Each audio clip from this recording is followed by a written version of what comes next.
مشكله وعايزك تسمعني فيها كده بس لحد دلوقتي. عندك زيزو. زيزو حوار، وخلي بالك هيكشف حاجات كتير قوي قوي قوي الفتره اللي جايه لجمهور الزمالك ايا كان. بس انا متاكد 100% ان مجلس اداره الزمالك مش على قدر المسؤوليه. ليه؟ تصريحات زيزو ديت النهارده بتدل فعلا ان في حاجه غلط وحاجه كبيره قوي.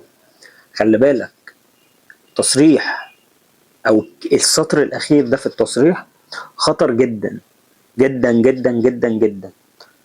يعني ايه انت كمسؤول في اداره الزمالك تروح تقول للعيبه انا بطالبك بس بالسوبر دوت ومش طالب منك اي حاجه بقيه الموسم؟ يعني ايه؟ يعني في نادي كبير شبه نادي الزمالك وتروح تقول للعيبه بالمنظر الكلمتين دول؟ ما طبيعي انا هاخد السوبر هنزل اكل نفسي في ماتش ولا حاجه وشكرا، بقيه الموسم اولع بقى بجاز وسي. المشكله انا مش عايز اتكلم كلام ملوش لازمه. احنا كجمهور زمالك حاليا في موقف وحش قوي، ان احنا وثقنا في مجلس اداره شبه دوت وبتاع، وفي الاخر ده هيطلع التصريحات. ده لسه وما خفي كان اعظم. ده لسه الايام الجايه هنشوف فضايح. يعني حسبي الله ونعم الوكيل. كل من كان مسؤول ان هو الزمالك يخرب بالمنظر ده، حسبي الله ونعم الوكيل. الواحد مش قادر يتكلم ومتضايق من اللي بيحصل. طيب ملف التجديدات بتاعت اللعيبة ده حاجة برضو مهمة جدا يا باشا. الموضوع سهل، وسهل قوي وبسيط. تمام. انا الفترة اللي جاية انا شايف ان انا كواحد مشجع زملكاوي شايف ان دلوقتي اوضة اللبس عندي تمام بقت سبهلله. اكتر حاجه تثبت لك ان اوضه اللبس بتاعت الزمالك فيها حاجه مش مظبوطه لما يطلع واحد مشخه لسه ابن النهارده يطلع لك بتصريح شبه ده تعرف هنا كده خلاص انت الدنيا خربانه عندك. ولا محمد السيد اللي مش عايز يجدد، وادي هو احمد محمود تمام لعيب لسه بيقول بسم الله الرحمن الرحيم في طريقه وطالع بيتنطط عليه. حلو.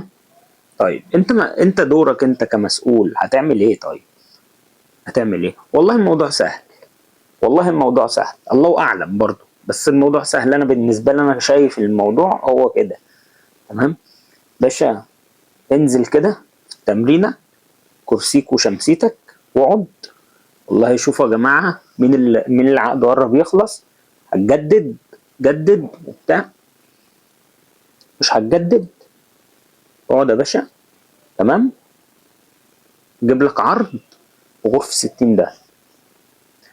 ده انا واحد من مشجعين الزمالك، انا بقول لك الكلام دوت الله اعلم بقى انت تصرفاتك ايه وبتاع ودنيتك ايه. بس انا بقول لك انا الموضوع دوت جهل بقى، مش جهل مش عارف ايه. بس انا واحد من مشجعين الزمالك. جضيت من اللعيبه كلها والمصحف من اللعيبه كلها بلا استثناء.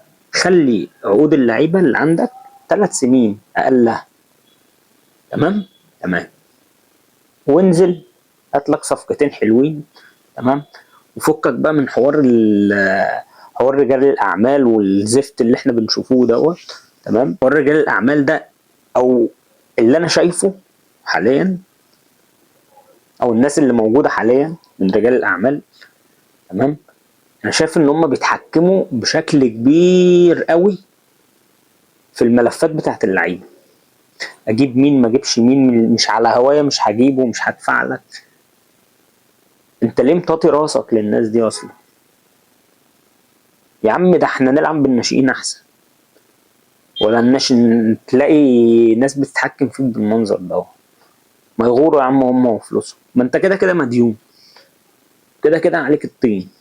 طالما كان في نية بال70 مليون دولت انك انت كنت تجدد لزيزو. طب هنا واحد شواف حلو كده يشوف لنا 2 لعيبه حلوين. تمام. على الفرازه. الفيديو طول معايا شويه بس انا مخنوق ومتضايق بصراحه من اللي بيحصل. عندنا صفقات ولعيبه كويسه وهتفرق معاك. تمام. عندك بولبينا تاني، بتكلم معاك بقى تاني في عادل بولبينا. عادل بولبينا ممتاز، لعيب ممتاز والله. خلص ادفع في ده. يعني ايه اللي مصبرني على واحد شبه مصطفى شلبي ده؟ مصطفى شلبي خلي بالك بدأ بسم الله الرحمن الرحيم. انا في ماتش الحرس امبارح شايفه بدأ. اللعيبه دي يعني يمكن زيزو هو اللي كان المشكله، الله اعلم. لو زيزو هو المشكله وهتلعبوا يلا بينا. عايزين شغل شويه، فككوا بقى من قعده الكراسي ديت. الضحك على الجمهور، جمهور الزمالك مش بيضحك عليه بالسهوله ديت ومش بالسذاجه دي خالص.